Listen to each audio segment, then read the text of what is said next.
Do you recognize some of the actions earlier? And do you feel more love when these actions are done for you? If you do, then your love language will probably be acts of service. This is the fourth love language that I'm sharing with you. Acts of service is an expression of love to your partner by putting in the time and effort to do things for him or her. And it must be done voluntarily. If it is not done voluntarily, that it has the element of manipulation. It's being done under the influence of fear, guilt, or resentment, then the relationship is not a healthy one. And the author also mentioned that, like all the love languages, these acts of service has its dialects, which means subcategories, because not all actions are deemed important to the person, right? Different persons have different places different importance on different actions, and for example, okay, I may feel that washing the toilet is more important than doing the dishes, or vacuuming the floor is more important than washing the car, right? So it is critical to communicate with your partner. If your partner has this love language, you need to communicate with your partner to understand which are the actions that fills them up emotionally faster. It fills them up more, because if you are doing the little actions that does not fill them up, they will feel that you are not loving them, and you will feel that you are doing so much. You understand what I mean? Does it make sense? Yeah. So why is this the case? Because the author mentioned that these are the case because of our beliefs, our actions, or not actions, but rather our culture, and also the way that we are being brought up in our environment. Okay, that's why some of these actions means more than the other actions. For example, if you grew up in an environment, in a family that your mom feels love when your dad do the dishes for her, and for the guys, you will feel, yes, if I do the dishes for my spouse or my partner, it will make them feel love. And for the girls, they will have this inclination to think that if my partner or spouse do the dishes for me, I will feel love because of this family model, right? Yeah, and that's why again, it's very important to communicate which are the actions that is important to us. There's this case study in the book that brought up about this married couple, Mark and Mary. Okay, Mark was actually doing lots of acts of service for Mary before the marriage, but when they are married, okay, Mark stopped doing the acts of service. Does it sound familiar? Right.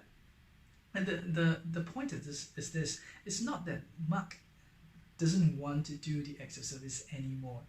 It's because of his family. Okay, in his own family, what he sees as in a married family is his mother is doing all the houseworks and all the chores while his father didn't do anything. So this planted a seed in his subconscious that this is what a married life should be. That means when he's married, he's gonna do the same.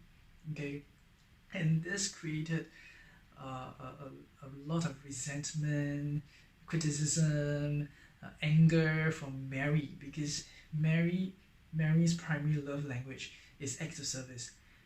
And in this case study, the thing is both of them have the same love language of acts of service.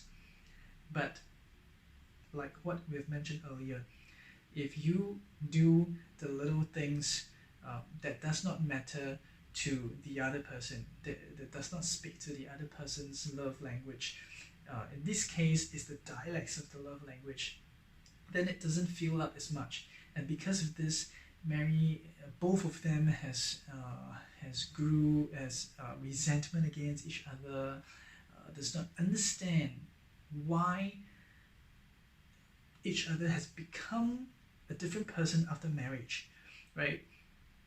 And so the author, after speaking to them, realized that there are three things that is happening here. The first one is what happens before marriage does not mean that it will continue after marriage. Because as seen from this case study,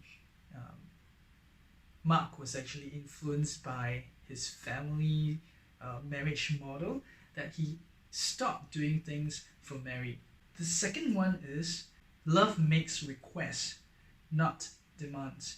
Okay, in the case of Mark and Mary, both of them started to resent each other because of things they expect from each other, and they started to argue and started to nag at one another and started to make demands out of one another. Why can't you do this? Why can't you do that? You did that for me before the marriage, and now you are not doing it. Okay, and because of this, the author asked them to list down a number of things which they would like the other party to do so that they will feel love. And when they list down the things, that it became clear that both of them are speaking the same language but in different dialects, meaning the things that is deemed important to each of them is different. And that is why it is not that they're not doing things for one another, but they're doing the things that each of them deems less important. Does this make sense? The third thing is your partner's criticism is the best clue for you to know and find out which is your partner's most desired things that they want you to do for them. And if you do that, you will fill up their emotional tank the fastest. Okay, for example, like if your partner makes a comment like, hey, you always have time to go bowling, but you don't have time to do the dishes for me, right? And from this, you can ask, like, because there's so many things that your partner can ask you to do, right? But your partner just comes up with dishes, wash the dishes. Now, shouldn't that have some alert for you to say that, oh, actually, does doing the dishes make my partner feels more loved than the other things that I'm doing for him or her, right? This is something which you need to clarify.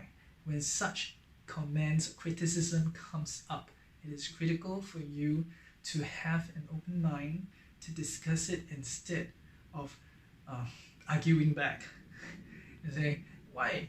You have always done the dishes, what? Oh. Right? So finally, the author cautioned that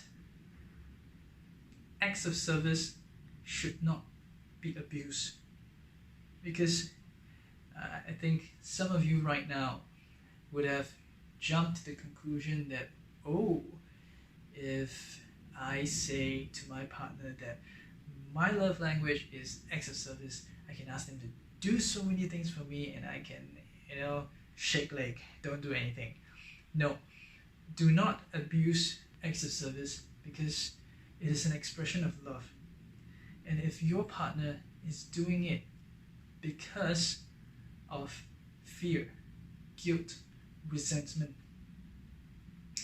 and doing it under the influence of manipulation from you, then your relationship will not be a healthy one, and you will not be able to maintain and keep on going with this relationship. Now, if you want this relationship to last, never ask your partner to do things in terms of demand. Okay, I hope this video has brought value to you, and if you like this video, do share or tag a friend who needs to see this, or subscribe to my YouTube channel, Leon Reads. And remember, you're not just sharing a video, you are sharing content that could change people's lives. And thank you for watching. See you in the next video.